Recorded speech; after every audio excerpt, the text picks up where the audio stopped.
I'm Lauren, and today I'm going to be showing you how to make the gingham scrunchie take-home craft. So, to get us started today, you should have your one long strip of the gingham fabric, a piece of elastic about 8 inches long, a teeny tiny spool of thread, which is more than you should need, and then this little piece of felt, which has 5 pins and 1 needle.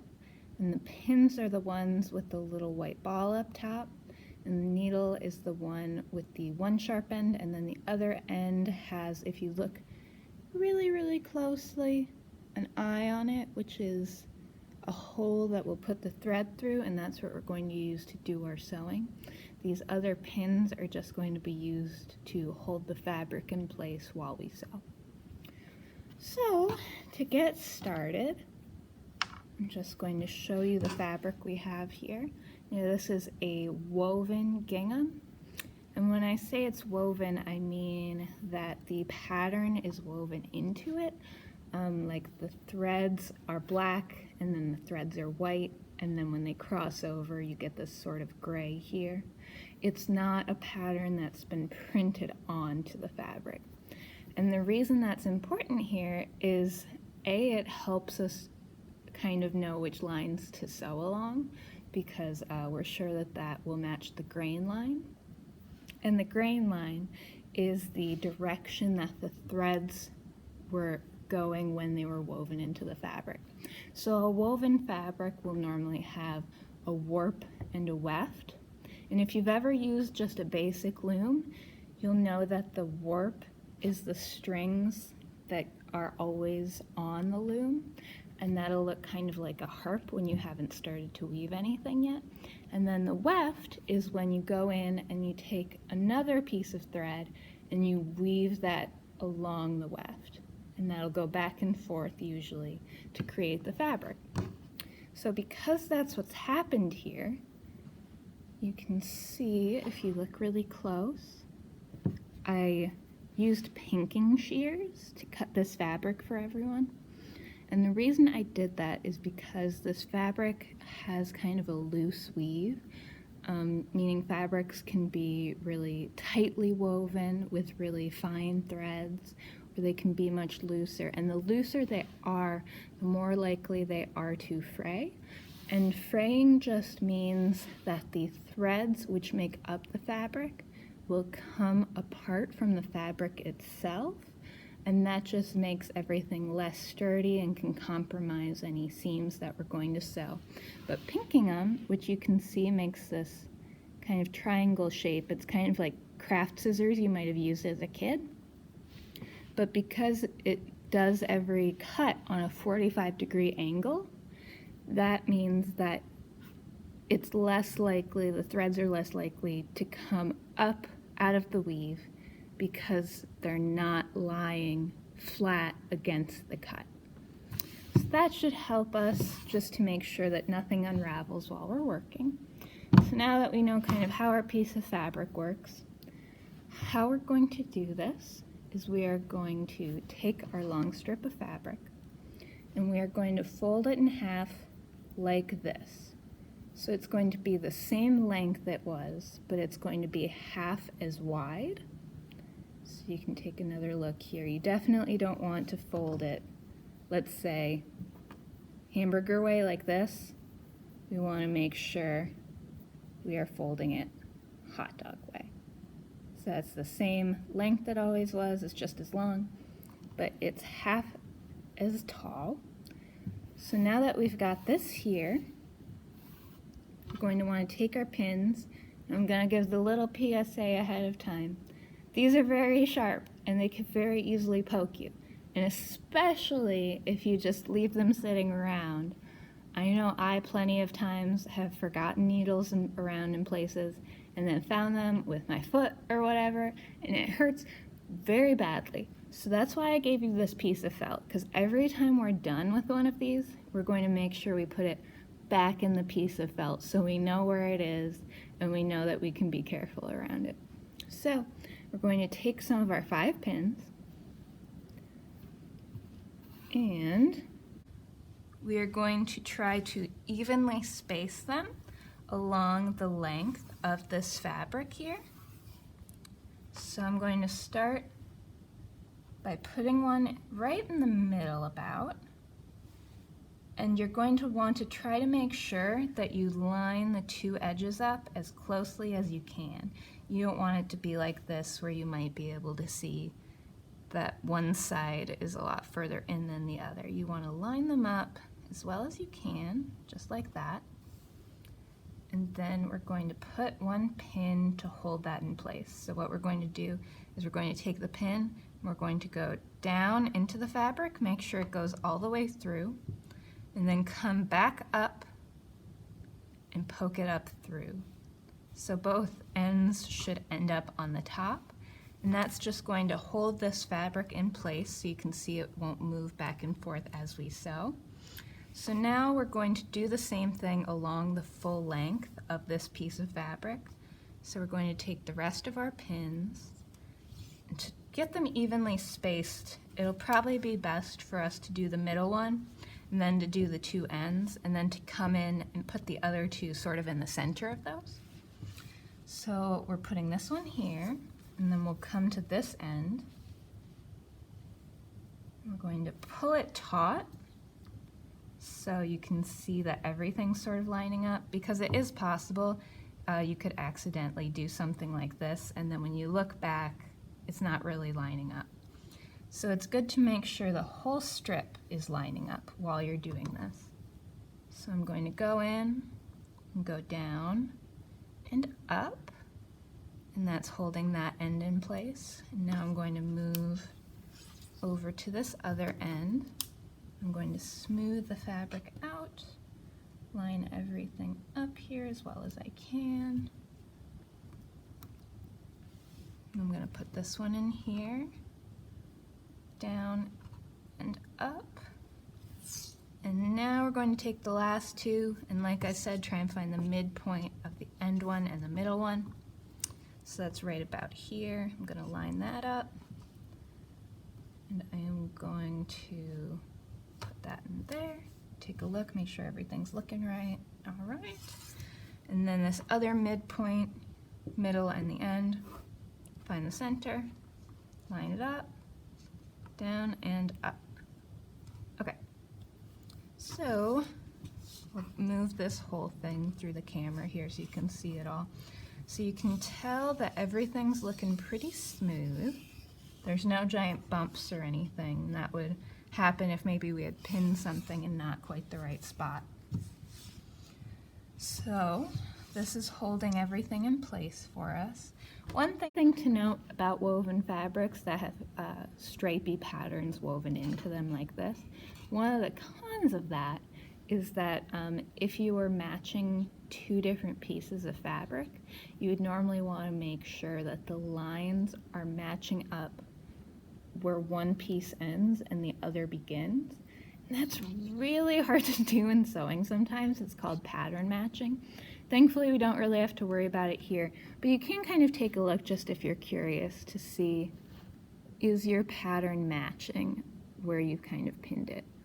Like, is the black line, when you turn it around, coming around to the back side, and do they match up? They should match up pretty well. For this specific project, if they don't match up exactly right, that's fine. It's not the end of the world. All right, so next up, we are going to start sewing. So to start sewing, we're going to go back to this piece of felt, and all we should have left is the one needle. So we are going to pull out the needle and keep an eye on it. And then we're going to take our little spool of thread here, and it should have this tiny notch that's holding the thread. You're just going to want to pull that out of there, and that'll start unwinding it.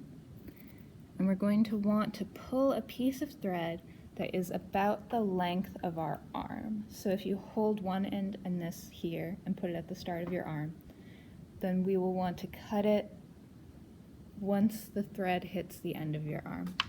And that's just a general metric that people use to make sure that you don't get a piece of thread that's too long, because if your thread is too long, it'll have a tendency to kind of knot up on itself randomly as you're sewing, which can be a really big pain because if you randomly have a knot in the middle of your thread, it won't want to pull through the fabric. So sometimes if you can't get the knot out, you might have to just start all over and start a new piece of thread, and that can be really frustrating.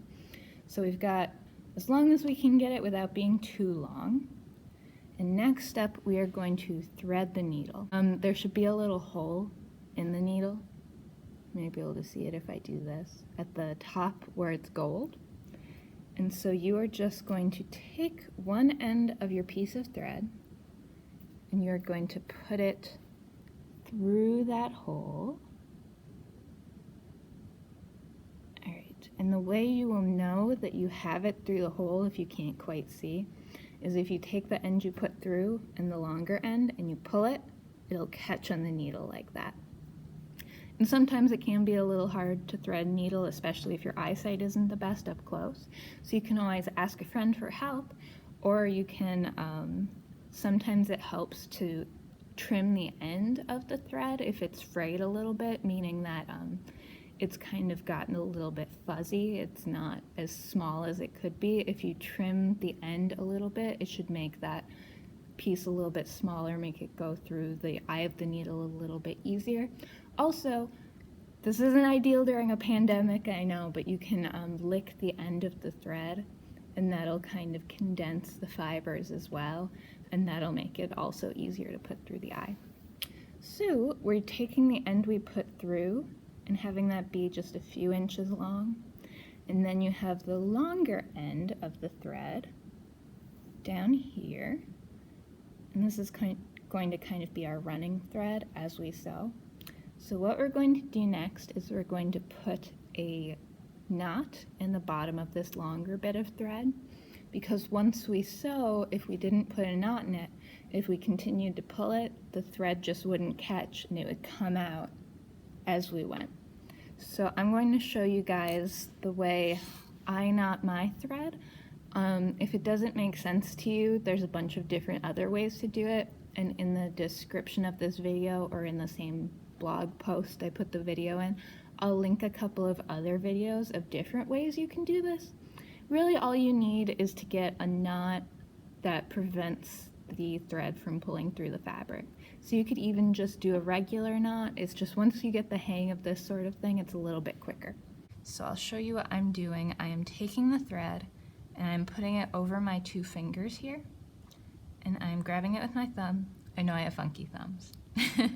And I go around and up, and once I've got both of those under my thumb and my fingers, I roll it in between my fingers, and I grab this and I pull it through to the other side, and that creates my knot. So like I said, I'll post some video tutorials for that because I know it can be a kind of confusing at first, but I've got my knot now. So I've got the knot on my long end and I've got my needle on the other end. So we are going to stitch along the long pinked side. We're not going to do anything to the short end yet, so you can just leave those alone. We don't want to sew those shut yet because we're going to put the elastic through there. So really we're just going to work our way down this entire long edge. So it will take a little while because we're hand sewing. If you're sewing by machine, it would be quicker. If you know how to sew by machine, you can if you want. It'll just be the difference between it taking a couple seconds and several minutes to do it by hand. But doing it by hand can be really rewarding.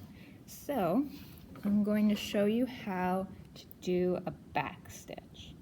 So a back stitch just means that every time we pull the thread up, instead of continuing to move forward in the direction we're heading, we're going to come back in backwards towards where we started. So I'll show you exactly what that means. So I'm going to start by putting my needle in from the bottom going upwards. So let's say if we're talking in terms of the stripes, I'm going like 1.5 stripes in to start. And also how far you sew in from the edge we're sewing is going to be what is called your seam allowance. It's the space between your stitching and the edge, the raw edge of the fabric. Now we don't want to stitch too close to that because it's like I was talking about with fraying. If you stitch too close to it, the fabric, if it frays, is more likely to compromise the stitching and some of your seams could fall apart. So we want to make sure we're at least a little bit in from there. So the best way to determine that is if you look at your fabric. So since I've got these stripes here, they can kind of guide me. I think if I am about, let's see, this far in, I should be fine. So I am going to sew, therefore, along probably the bottom edge, maybe the middle of this black line as I go. And it's like I was saying, because the pattern is woven into this fabric, we can use the lines as a guide. If it was a printed stripe, I might be a little more wary of doing that because things can be printed on fabrics not exactly evenly, so you might not want to use that as a guide, but in this scenario we can. Now yours might not look exactly the same as me. You might have a white stripe where this black one is, but if you can just get a feel for about a stripe and a half down, that's where we're going to want to be stitching. So for me, I'll keep talking about this black stripe and I'll follow that, but for you it might be different. It might be a white stripe you're following. Just about a stripe and a half in is what we're going to be following. I'm going to start by going up into the black stripe towards the bottom of it there I'm doing, and up through the fabric, and I'm going to pull it until the knot catches. So I can see that it's stopped, and that means the knot has caught. If it pulls all the way through and comes out, that just means you need a bigger knot. So if you just did one knot, you could do another knot on top of that, and then that should catch. But now what we're doing, which is what defines the back stitch, is if we were doing, say, a running stitch, we would just continue to go down and up and down and up and down and up in the direction we were sewing. But we're going to be doing a back stitch because that makes your stitch even stronger because you're kind of doing double stitching. And in this scenario, since we're just stitching one line, the back stitch will really be a good option for us to make sure that we have sewn a strong seam, which will keep the whole scrunchie from kind of falling apart. So now that we've come up here, we're going to take the needle again and we are going to go down behind it.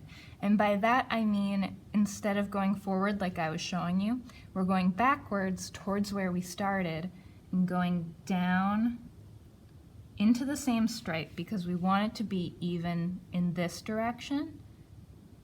We're only moving along this plane really, and as even as you can get it along this line, the better.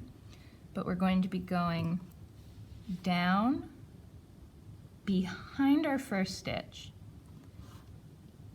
and then up in front of it. So we went down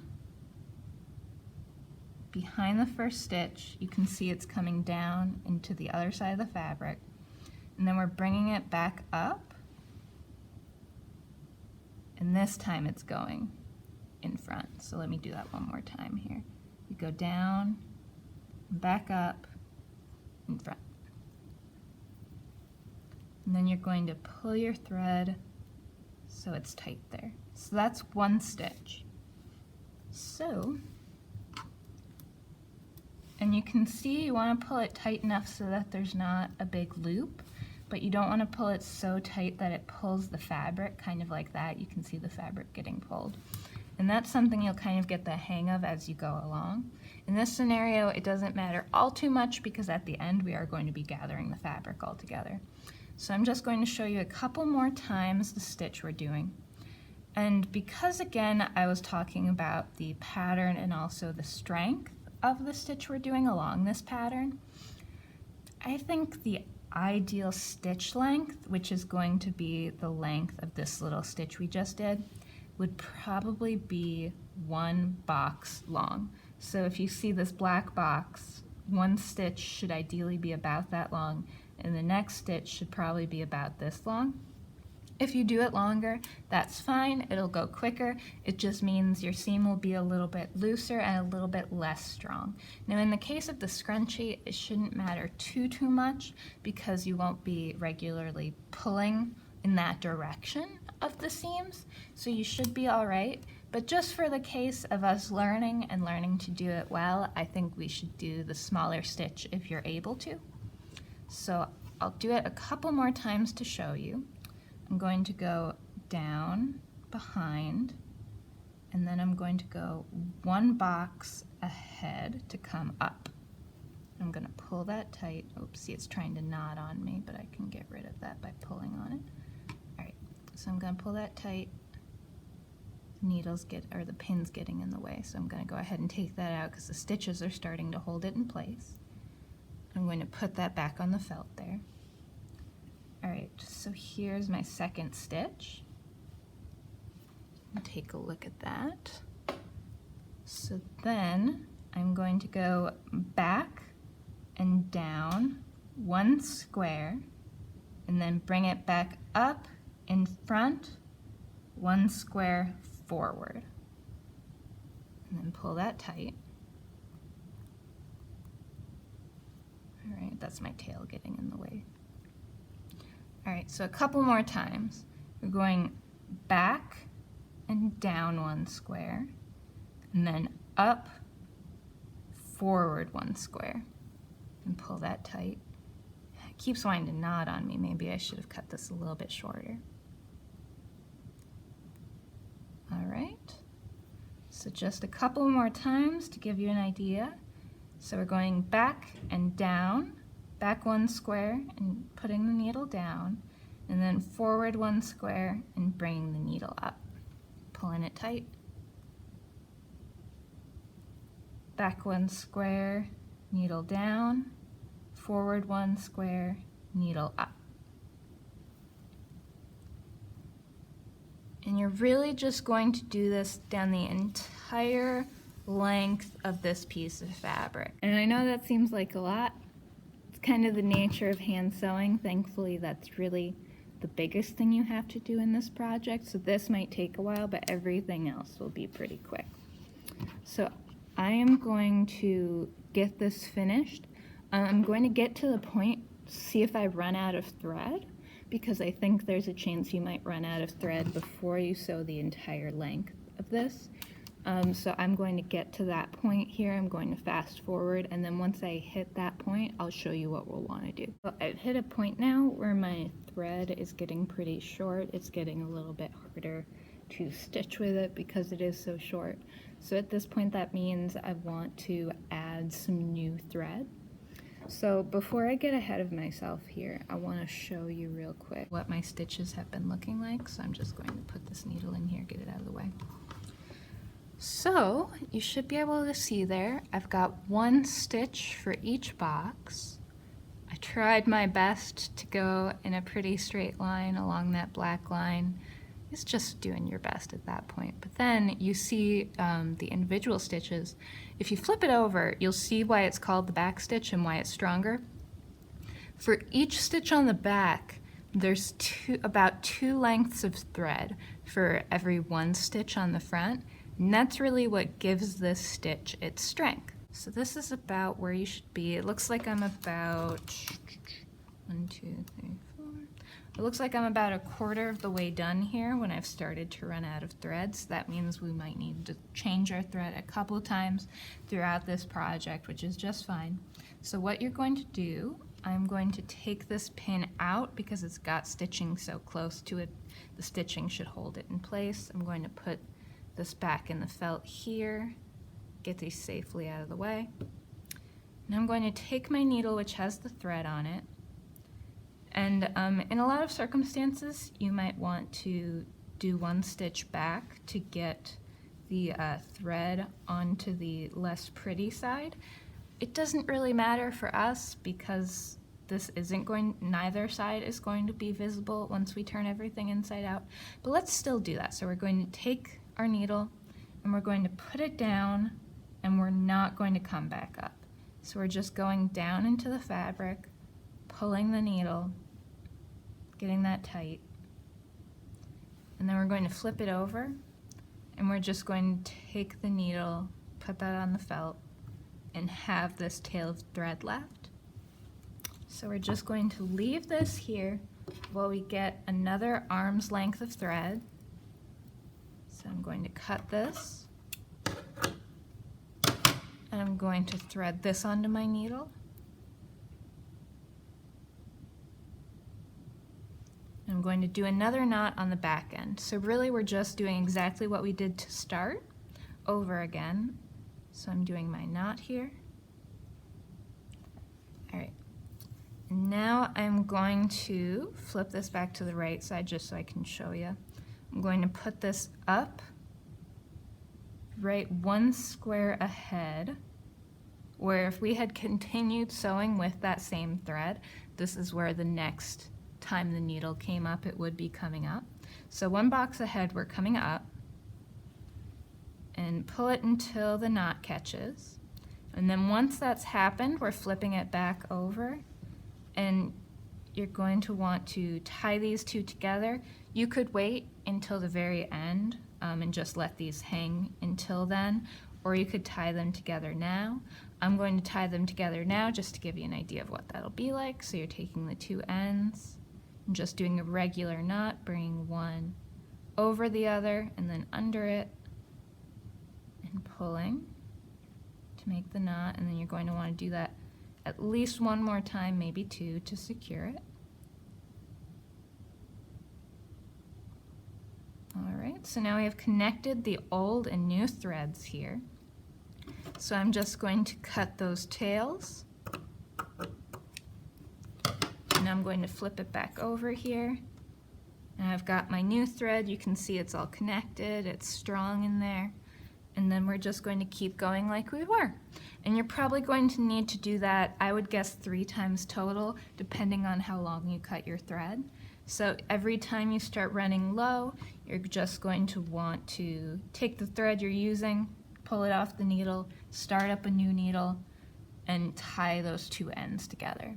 So I'm just going to continue down the rest of this length, doing the back stitch like I was doing before, until I reach the very end of this tube of fabric, and then I'll come back to you guys.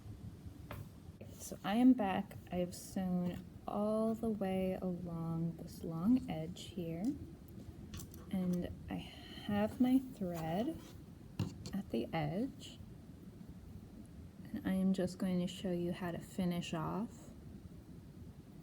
your thread here. So I've done my last stitch, these two pieces, and all I'm going to do now is I'm going to tie these two pieces together, just one regular knot and a second regular knot, and trim that.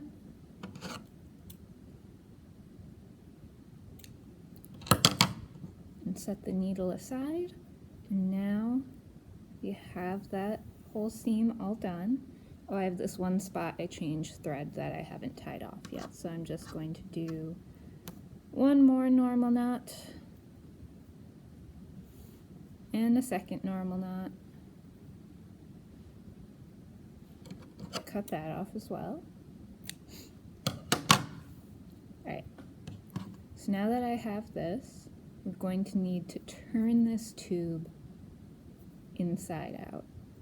And this can get a little tricky, especially if your tube is even thinner than the one we're currently working with. The thinner the tube, the harder it is to turn inside out.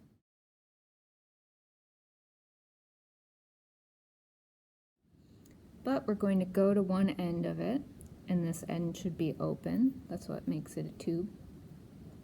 And we are going to flip the fabric so that the other side is coming out. So you can kind of see that we've overlapped it like this. So now what you're going to do is you're going to put your finger into the tube, and your thumb on the outside, and you're going to pull with your finger the fabric through like this, and grabbing the outside here to make sure that doesn't bunch up on itself. And you'll just need to keep doing that. So get your finger in there, grab this outside part, and roll it up through. Alright, and I'm just going to continue to do that until the whole thing is turned inside out. If you have trouble with this, you could also take a safety pin and put it on one side of the fabric, and then you can just kind of grab the safety pin from the other end. They also make turning tools, especially when the tube is narrower and more difficult. That can be really helpful. But this one is big enough where we should just be able to kind of wiggle it. So you can see I've got it about halfway here. So I've got this I'm still holding on to, and I'm just wiggling it out like this.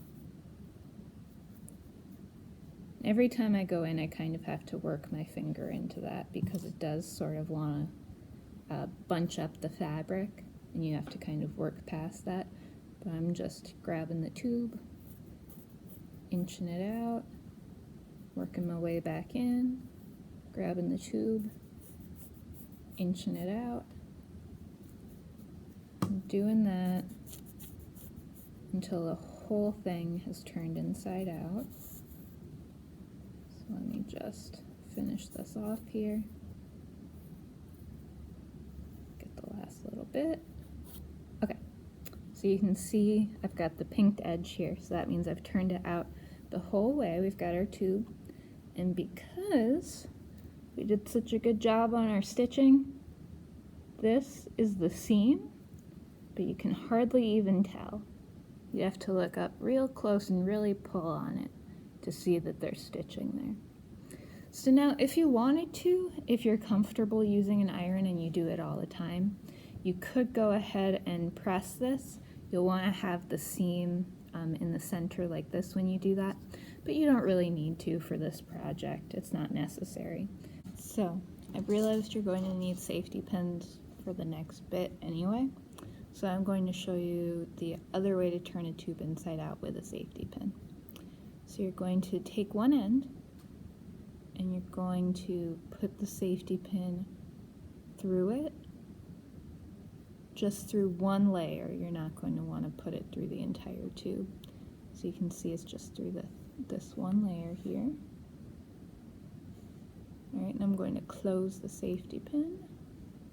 Now I'm going to tuck the safety pin into the tube, and I'm going to bunch it up. As I follow, I can feel the safety pin right here. You can sort of see it.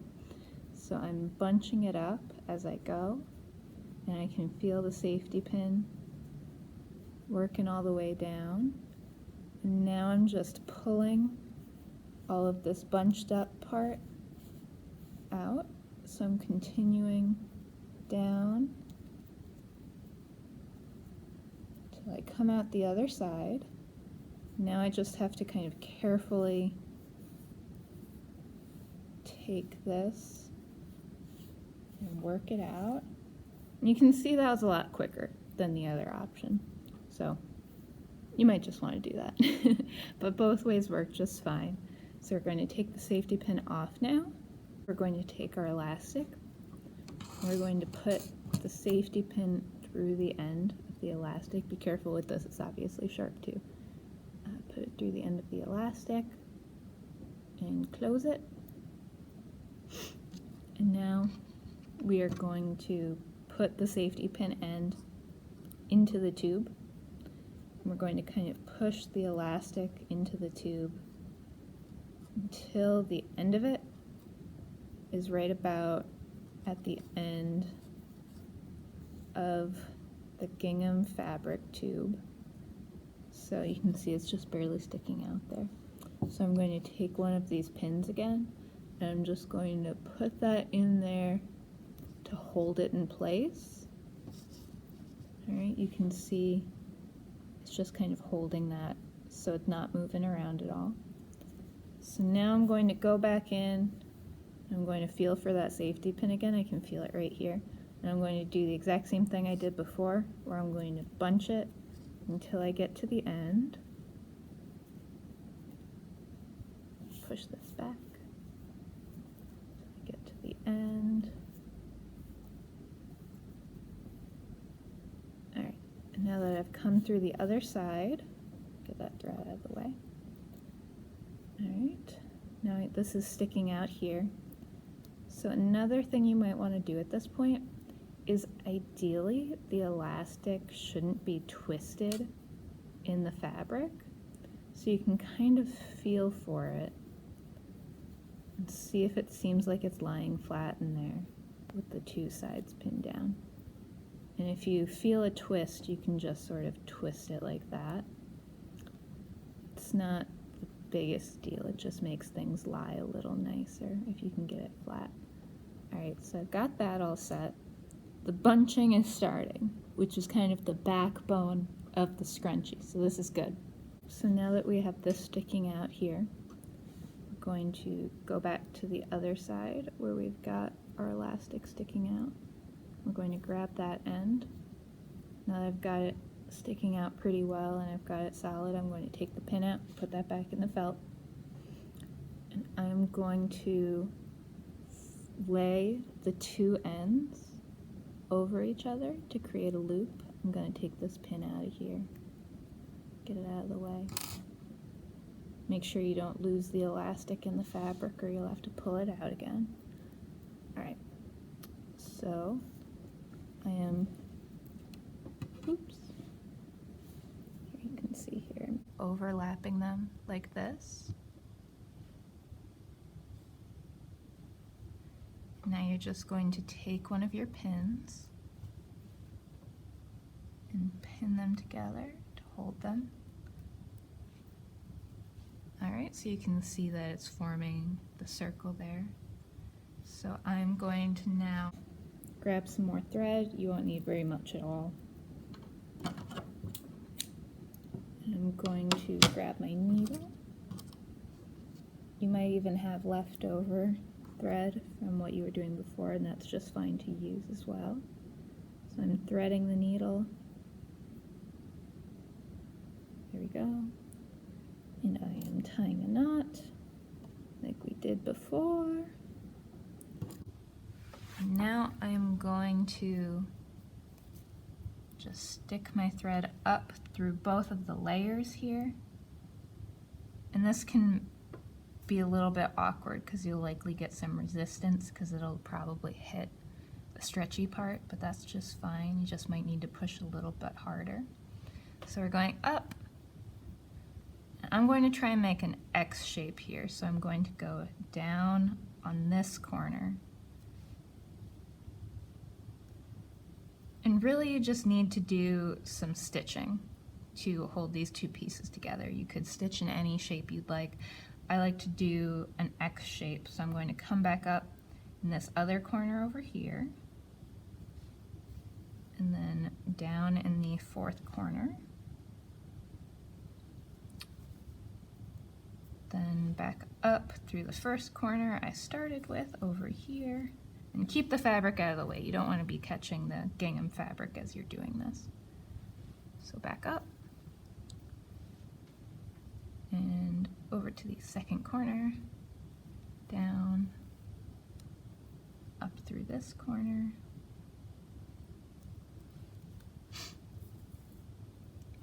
I'm going to get the pin out of here because it's not holding anything anymore. Down through this one. Another thing you could be doing, another option, is to just go up and down across from that like this, and then just kind of work your way down the overlapped portions. And you'll want to do maybe 2 or 3 layers of the stitching. So if I were doing this, I would move down and back up and down, and that's just going to strengthen the attachment here so it doesn't want to come apart every time you stretch the scrunchie. But really, any sort of stitching here will work as long as you have enough of it. All right, so you can sort of test it. It seems pretty strong to me. So now I'm going to bring my thread back towards where we started off, and I am just going to tie these two ends off.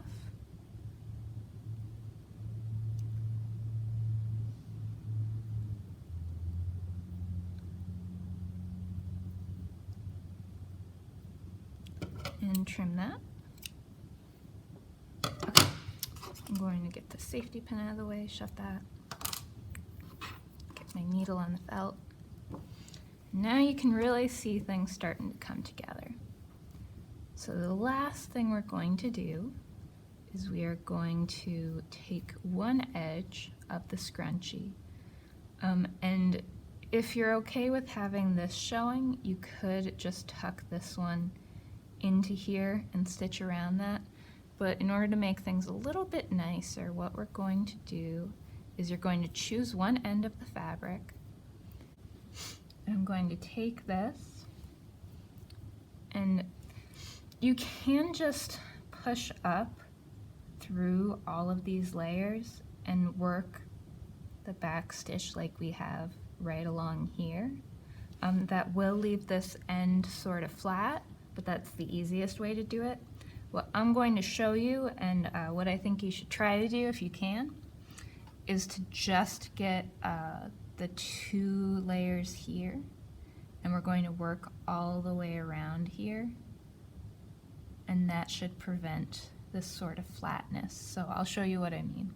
So I'm just picking up this one layer of fabric, and I'm going into the folded layer here.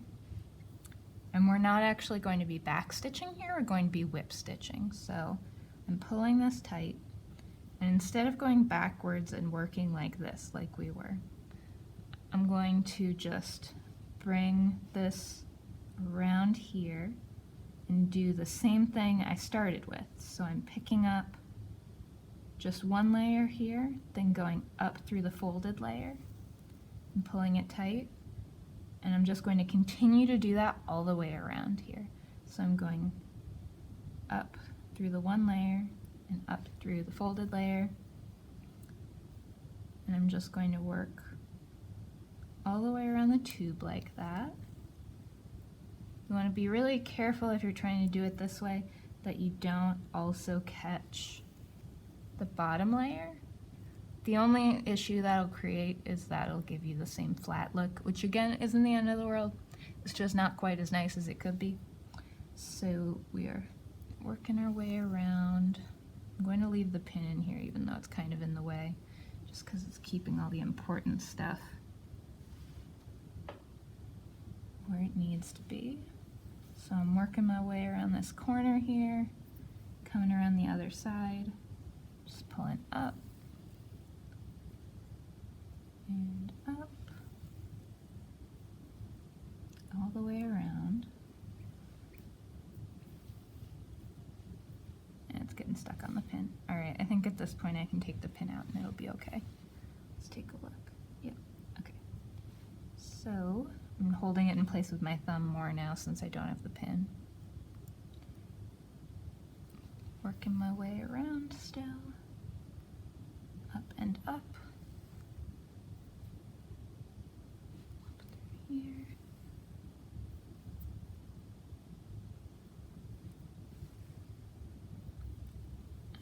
And we're coming back around.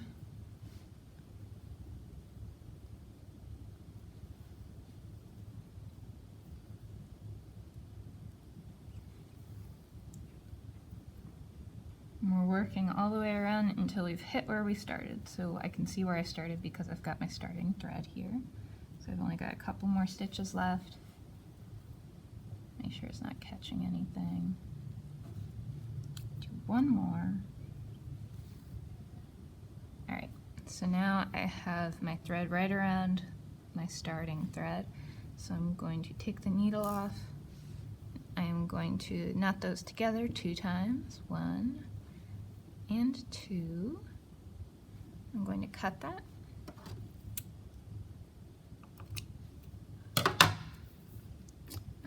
You can see that it closed the loop here, and now you have finished your scrunchie. So, you can wear it on your wrist, wear it in your hair, you are good to go.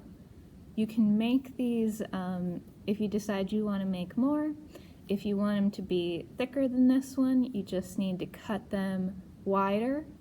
And then if you want them to be bigger, this one should be fine, but say if you have really thick hair, when you're cutting the elastic, I gave you an 8-inch elastic. If you feel like that's not quite big enough for your hair, you could cut it up to 9 inches. But I believe this is 22 inches long of fabric. So if you wanted it to be even scrunchier than this, you could make that even longer. Or if you want it to be a little less scrunchy, you could make it shorter than 22 inches. And I believe this was also 3 inches wide to start. So if you wanted it to be wider this way, you could cut wider than 3 inches. So it was, let's see, 3 inches by 22 inches and then 8 inches of elastic to make this scrunchie. So if you want to make more, you can just make adjustments from there. I hope you have fun. Don't forget to check out our calendar to see if we have any other fun programs happening.